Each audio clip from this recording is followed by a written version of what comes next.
there they are. They didn't move very far. As I say, they just look like they changed sleeping positions.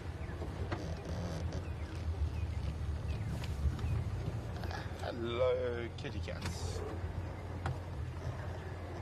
So much nicer than where they were sleeping earlier. Much better sighting. They're not hiding in that thicket anymore.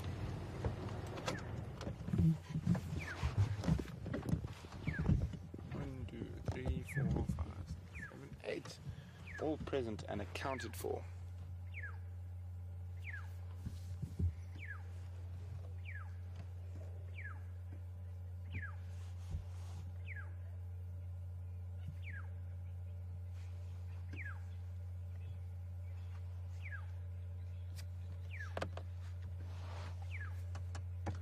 So it is cool.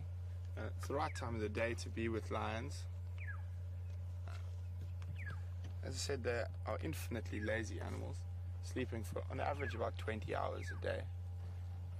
They did move, they've probably moved 150, 200 meters from where we last saw them.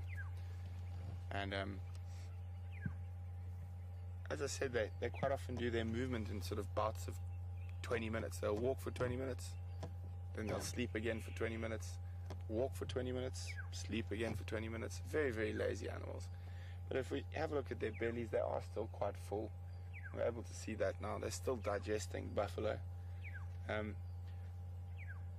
So even though they could definitely eat, I don't think hunting is going to be high up on their priority list this evening.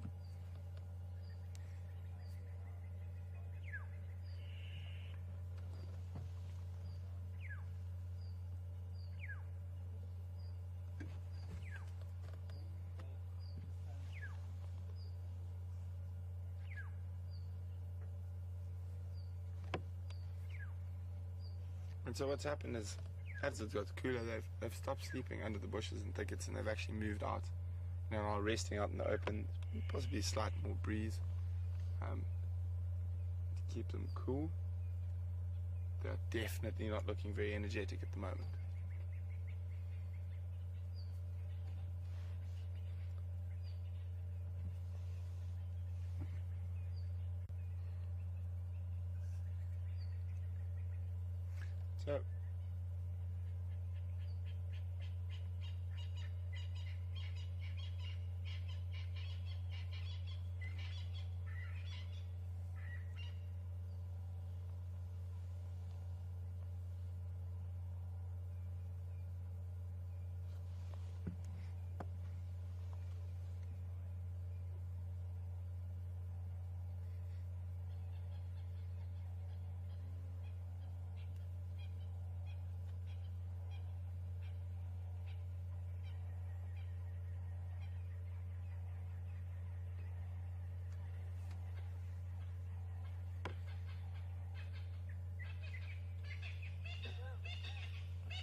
So since we've arrived, not much has happened. Rolled over, but as you can see, their bellies are quite full. Amazing evening chorus of francolins going around at the moment.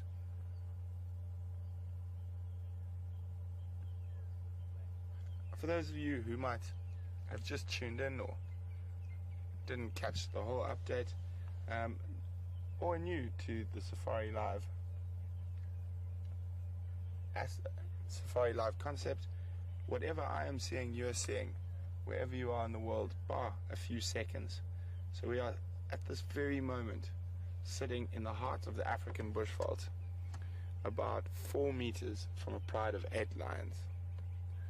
They're not doing much, they're sleeping lions, but nevertheless it's an absolutely amazing thing to be able to sit this close to the apex predator in Africa.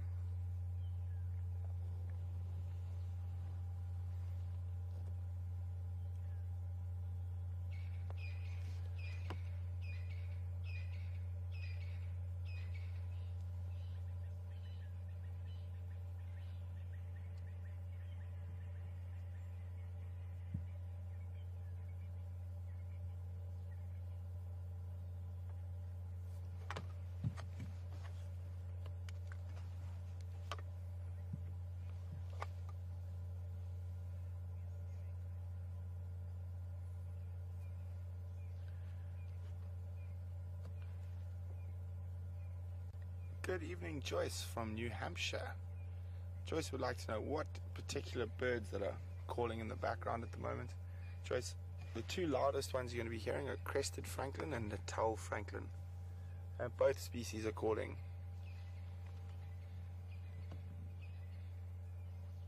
There was a Natal francolin, was that one a few seconds ago.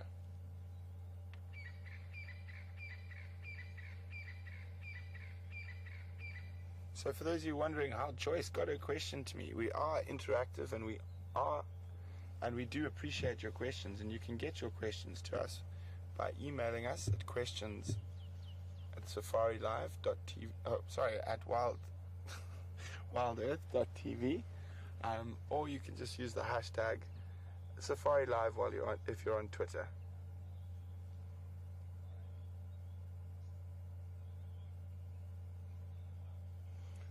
So, to explain our plan for the afternoon, is we saw where these lions were earlier, and the reason we've come back to them now is we're hoping, as it's cooler, they might move, but with those fat bellies full of buffalo, it's unlikely, but there is a chance, and if they are going to move, they will definitely move, but we just got to hope they move within the next 20 minutes to half an hour.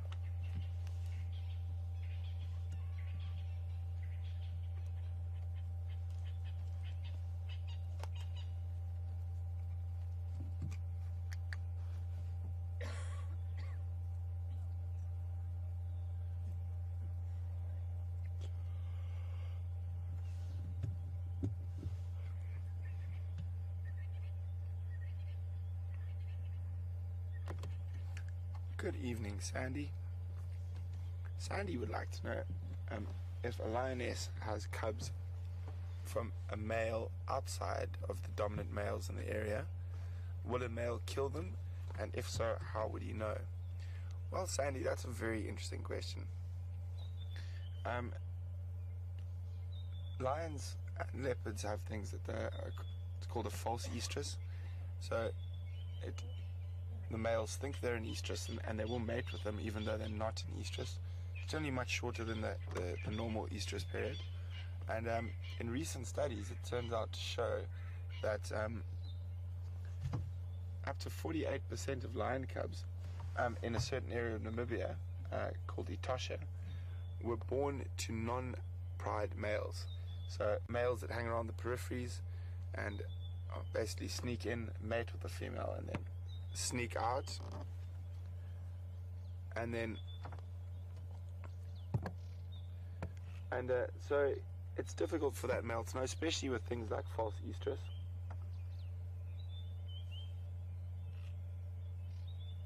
They might have heard something too serious, but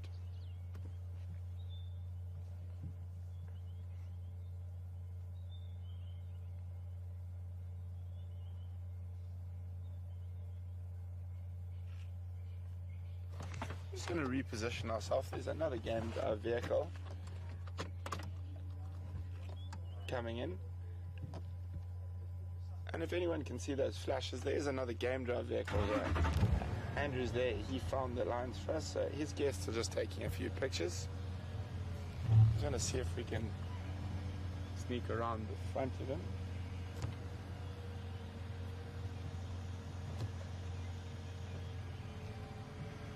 Okay, I'm just going to reposition. There's another vehicle coming in, so we want to make space for them as well.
go.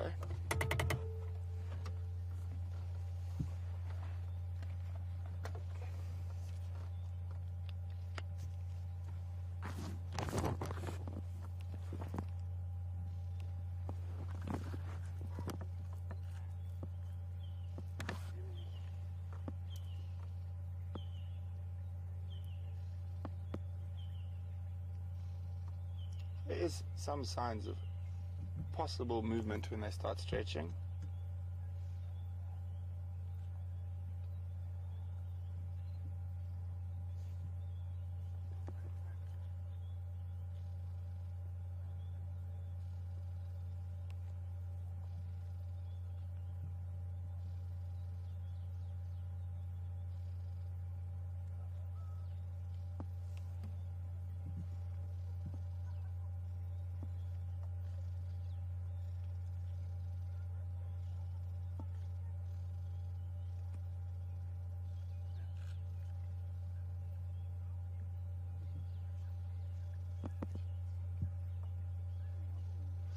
So we are seeing a little bit of movement and stretching amongst the animals.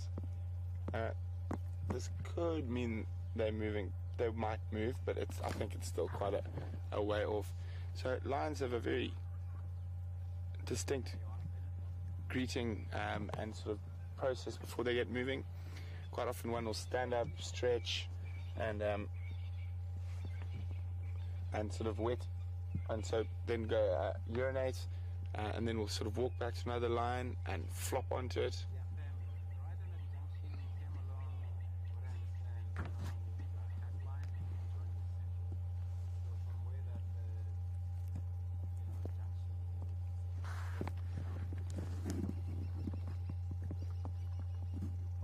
And then quite a lot of licking and grooming between the others. So allo grooming, so social grooming. And all these type of things are very important for the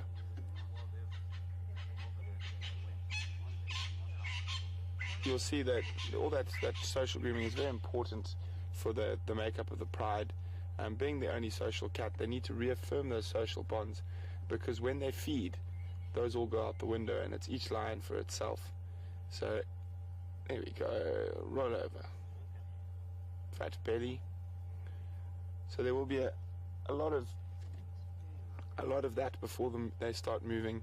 So you're starting to see some stretching, but I'm not seeing that social greeting, the touching of the faces. So I don't think they're probably going to move just yet. They might move a little bit, sort of roll over, but a few more yawns. The more yawns we start seeing, the more stretching we start seeing, and that's some of the indicators that they are going to start moving.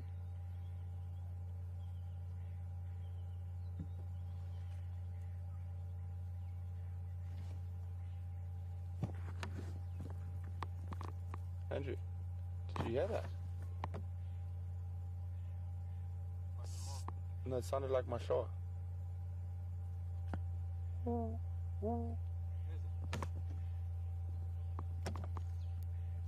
know that it's Sibambili today. Oh, yeah. Okay, then now my ear is open.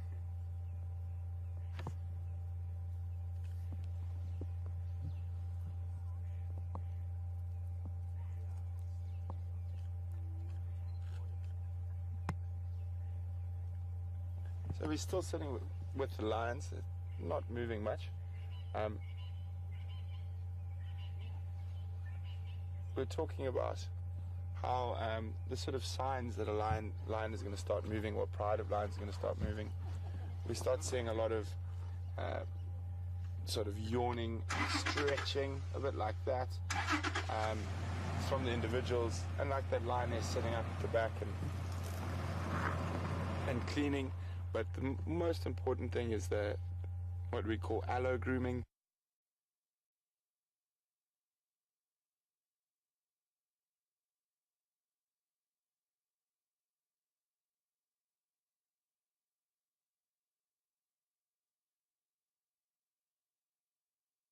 Is to affirm those social bonds within the pride, because when they feed, they forget all those social bonds, and they're very aggressive with each other. They fight and bite and scratch and claw and growl.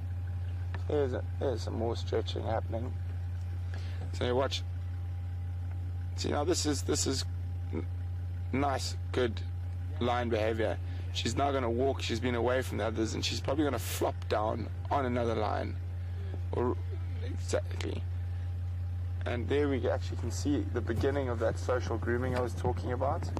She's starting slowly to lick another one of the lionesses. So, but it's still very early days. This can go on for 20 minutes, half an hour before they actually do get moving.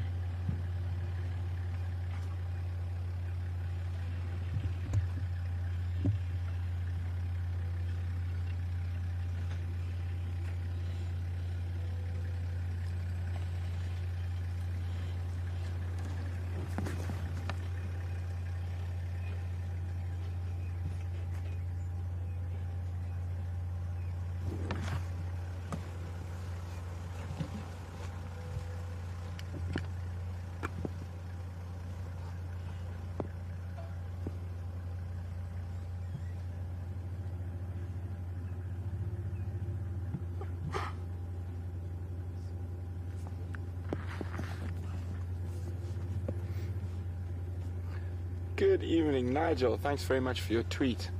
Nigel would like to know whether I notice a difference between the behavior of Sabi Sands lions and other lions I've seen in Botswana, Kenya, Tanzania, and other places in Africa.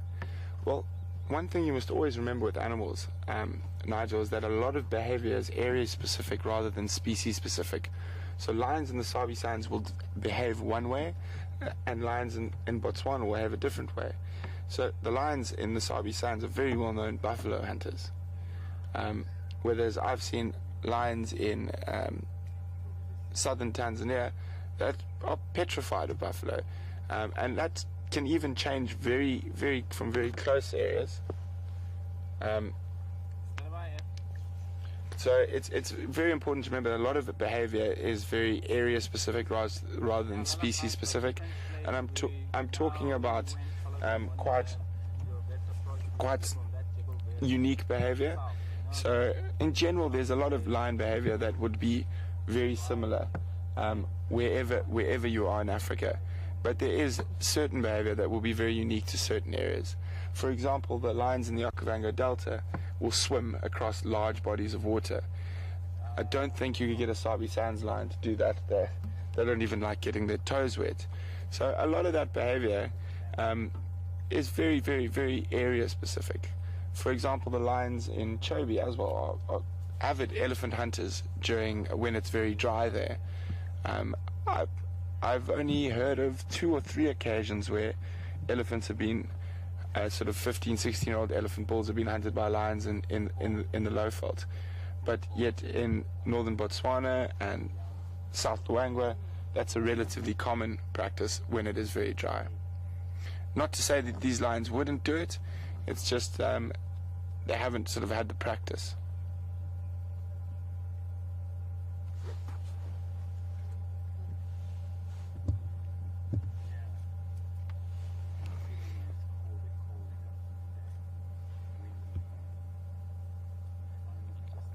So Sabi Sands lions, I've noticed, are very partial to buffalo and giraffe. I remember when I worked further south, we used to have that coalition of male lions called the Mapocho, and they used to really like hunting giraffe.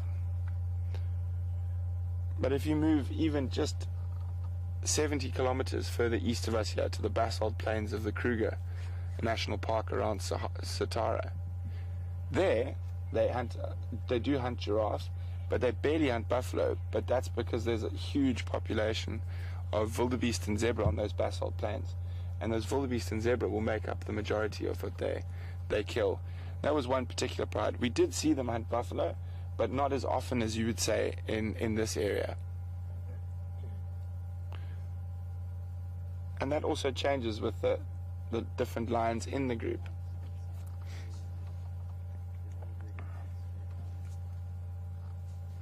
So I'd just like to say to all of those who have joined us this afternoon, it's been a fantastic afternoon. I always love being out in the bush, and it makes me very happy and actually proud to be able to share my passion and love for the African bush with all of you all over the world. So thanks very much for joining us. We've had a very successful afternoon. We didn't find the leopards we were looking for, but we did have a nice sighting of the lions early on and a wonderful elephant sighting. That baby bathing in the mud wallow was a lot of fun. We sort of just happened to be at the right spot, and all the elephants passed through the mud wallow. And after a bit of tracking, we were able to come back across on the Nkuhuma pride, who I'm hoping will stay on Vuyatela for a bit longer. But unfortunately, my gut thinks they're going to cross north into Buffalo's Hook this evening. And I was hoping they were going to head towards Gari Dam, maybe go have a look at those buffalo, at least have a drink in that area. But they've moved east away from that area. So